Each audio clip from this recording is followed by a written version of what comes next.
राधे, हरे कृष्णा। कैसे हो आप सभी लोग? आशा करती हूँ आप सभी परम मंगल में होगे, स्वस्थ होगे, अच्छे होगे। सबसे पहले आप सभी को माघ मास की अनंत और अनंत शुभकामनाएं। माघ का महीना अपने आप में बहुत पवित्र पावनीय महीना बोला जाता है। भगवान श्री हरि विष्णु को बहुत ज़्यादा प्रिय है और उसमें भी माघ मास का अंतिम दिन, जिसको पूर्णमासी के नाम से संबोधित किया जाता है, वो अपने आप में बड़ा विशेष होता है। देखो, अगर आपने पूरे माघ मास कुछ ना कुछ नियम लिया है, बहुत अच्छी बात है। नहीं लिया तो महाराज, ये जो अंतिम दिन है ना, इस पे कुछ ना कुछ अवश्य करें। अब माघ मास का जो लोग व्रत प्रारंभ करना चाहते हैं, पूर्णमासी का व्रत, लोग कहते हैं दीदी हमें पूर्णमासी का व्रत प्रारंभ करना, तो आप माघ मास की पूर्णमासी से ही पूर्णमासी का व्रत प्रारंभ कीजिए। माघ मास अपने आप में विशेष महत्व है और माघ मास की पूर्णमासी तो मैं आपको क्या ही बताऊं। माघ पूर्णिमा की महिमा अपरंपार है।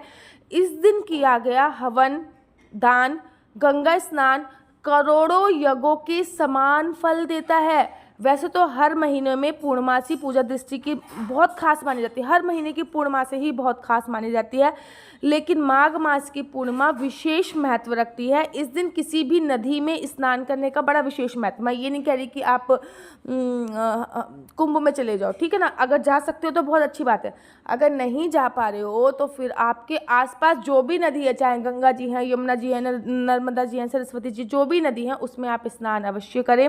साथ ही के साथ भगवान विष्णु और माता लक्ष्मी के लिए भी विशेष माना जाता है ये महीना। मान्यता है कि इस दिन देवता पृथ्वी लोक पर भ्रमण करने के लिए आते हैं। ऐसे में गंगा स्नान और दान करने से देवता प्रसन्न होते हैं और आपको मनवांछित फल की प्राप्ति करते हैं। मतलब माघ पूर्णिमा एक ऐसी पूर्णिमा है ना, जिस दिन देवता भी पृथ्वी लोक पे गंगा स्नान करने के लिए आते हैं, पूरे दिन पृथ्वी पर विचरण करते हैं। शाम के वक्त देवता वापस जाते हैं और शाम के वक्त माता लक्ष्मी पृथ्वी लोक पे विचरण करती हैं। ऐसा बोला जाता है कि पूर्णमासी वाले दिन ही माता लक्ष्मी का प्रादुर्भाव हुआ था, इसलिए शाम के समय पूर्णमासी पे घर के मुख्य द्वार पे 2 दीपक अवश्य जलाने चाहिए।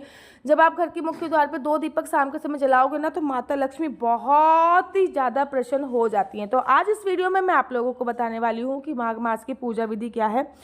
पहले तो मैंने आपको बोला कि इस पावन दिन में सुबह जल्दी उठ के स्नान कर लें। अगर किसी नदी वगैरह में कर सकते हैं तो बहुत अच्छी बात है, नहीं कर सकते तो फिर आप पानी में गंगा जल डाल के जरूर स्नान करें। नहाते समय सभी पावन नदियों का ध्यान करते हुए कि मैं गंगा जी में स्नान कर रहा हूँ, मैं यमुना जी में स्नान कर रहा हूँ, मैं नर्मदा जी में स्नान कर रहा हूँ।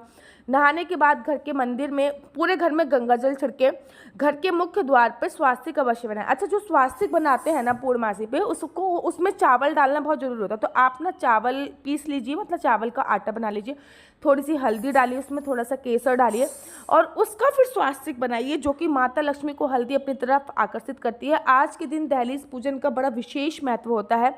सभी देवी देवता जितने भी हैं तो सबके लिए गंगा जल से अभिषेक कीजिए। अगर अभिषेक नहीं कर सकते तो गंगा जल छिड़कते हुए स्नानम स्नानम स्नानम स्नानम बोलना है। अगर व्रत संभव हो तो संकल्प लीजिए।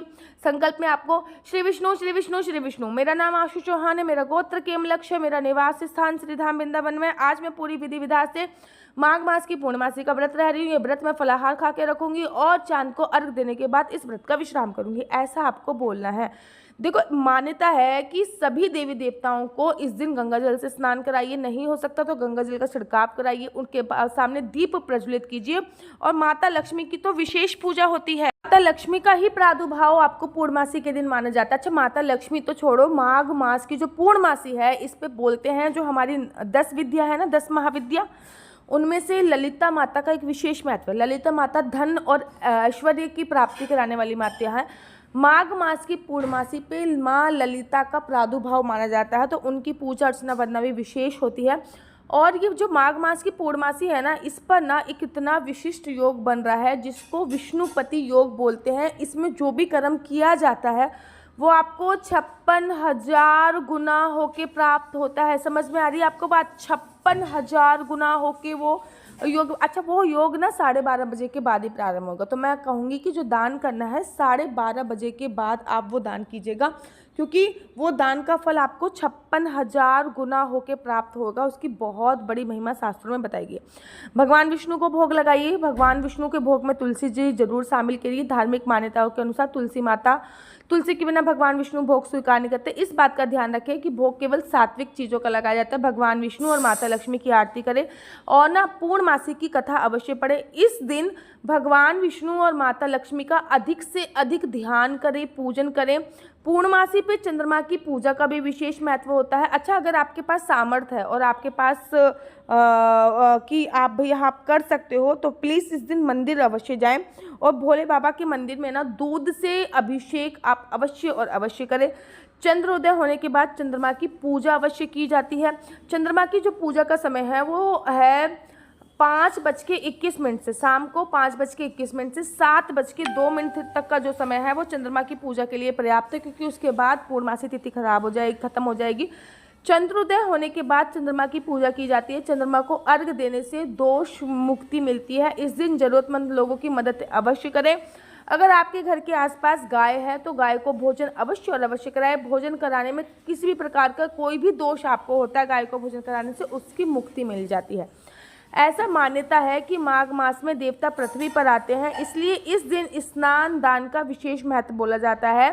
शास्त्रों के अनुसार जो भी साधक या फिर माघ की पूर्णिमा पर नदी में रहते हैं, नदी के आसपास रहते हैं, उनमें स्नान करते हैं तो बहुत अच्छा माना जाता है, क्योंकि इस दिन वे लोग अपने कल्पवास की परंपरा को पूरा करते हैं। इस दिन प्रयागराज में गंगा स्नान करना तो बहुत शुभ मानते हैं। इससे व्यक्ति की समस्त मनोकामनाएं पूर्ण होती हैं।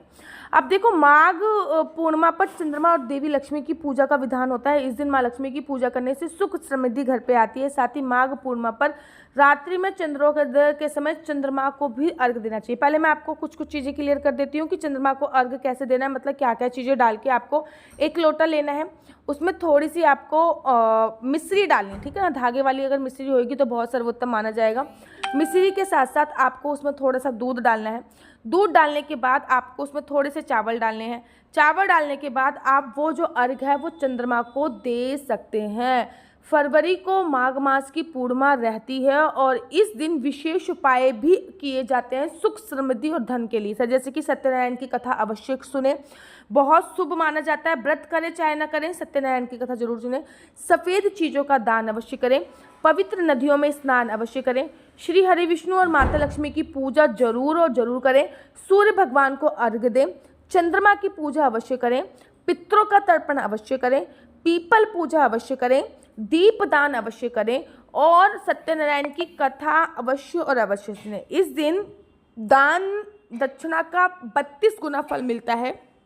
तो अगर आप पूर्णमासी करते हो ना, तो जैसे कि नई पूर्णमासी स्टार्ट कर रहे हो तो मेक श्योर कि आप 32 पूर्णमासी का व्रत रखें। इसलिए माघी पूर्णिमा के अलावा 32 पूर्णिमा भी करते हैं। दान में तिल और काले तिल, जैसे कि सफ़ेद तिल हो गया, काले तिल हो गया, दान देने का बड़ा विशेष महत्व होता है। माघी पूर्णिमा पर विशेषकर काले तिल और सफ़ेद तिल दान देने का, या फिर तिल से बनी कोई भी चीज़। पूजा या व्रत के बाद मध्यकाल में किसी भी गरीब व्यक्ति को भोजन करा के दक्षिणा अवश्य दे। शास्त्रों में एक प्रश्न आया है कि भरत ने कौशल्या से कहा था कि यदि राम को वन भेजे जाने में उनकी किंचित मात्र भी सम्मति रही हो तो वैशाख, कार्तिक और माघ पूर्णिमा के स्नान से सुख से वो वंचित रहेंगी। उन्हें निम्न नीच योनि की गति जो है वो प्राप्त होगी। ये सुनते ही कौशल्या ने भरत को गले लगा लिया।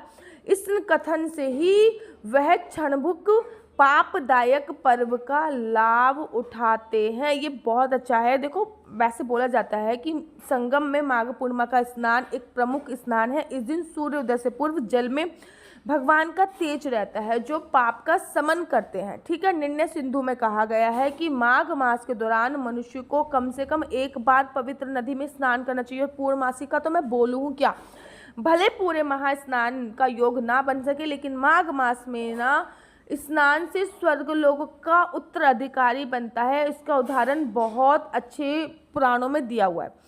पुराणों के अनुसार माघ पूर्णिमा के दिन स्वयं भगवान विष्णु गंगा जल में निवास करते हैं। इस दिन गंगा स्नान करने से विष्णु सहित सभी लक्ष्मी की कृपा और सभी देवी देवताओं की कृपा आपको मिलती है। तो माघ मास बहुत इम्पोर्टेंट है।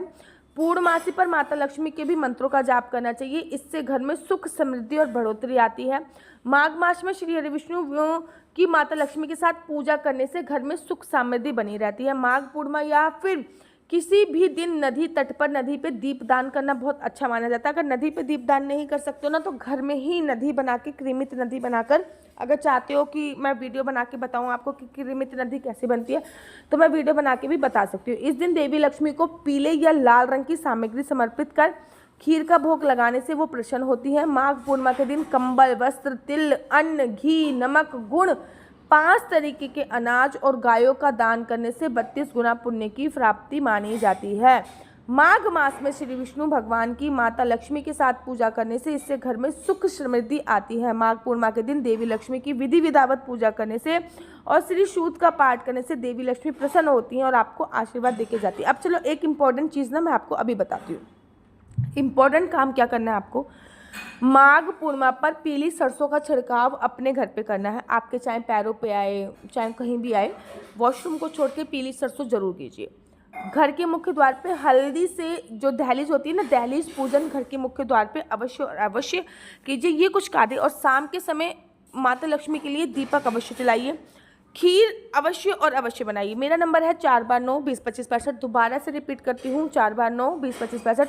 आपका बच्चा जॉब करेगा या बिजनेस करेगा, बिजनेस करेगा तो किस फील्ड में बिजनेस करेगा, जॉब करेगा तो किस फील्ड में जॉब करेगा, आपका लकी नंबर, लकी कलर क्या है, आपकी कुंडली में सरकारी नौकरी का योग है या नहीं है, बिजनेस करना है तो किस प्रकार का बिजनेस करेगा, क्या वो बिजनेस चलेगा या नहीं चलेगा, विदेश जाने का योग कब है, मकान बनने का योग कब है, ये सभी जानकारी मैं आपको कुंडली के माध्यम से प्राप्त कराती हूँ। लेकिन एक बात याद रखिए, कुंडली देखना बिल्कुल भी फ्री नहीं है। कुंडली देखने के थोड़े से चार्जेस हैं। इस नंबर पे मुझसे किसी भी प्रकार से कोई भी क्वेश्चन आंसर पूछने के लिए फ़ोन मत कीजिए। ये नंबर केवल और केवल कुंडली दिखाने के लिए है। अगर आपको मेरी वीडियो अच्छी लगती है तो आप अपने यूट्यूब चैनल हरि बोल को लाइक शेयर सब्सक्राइब करना बिल्कुल भी मत भूलिए। तब तक के लिए मुझे दीजिए इजाज़त। राधे राधे, हरे कृष्णा, हरि बोल।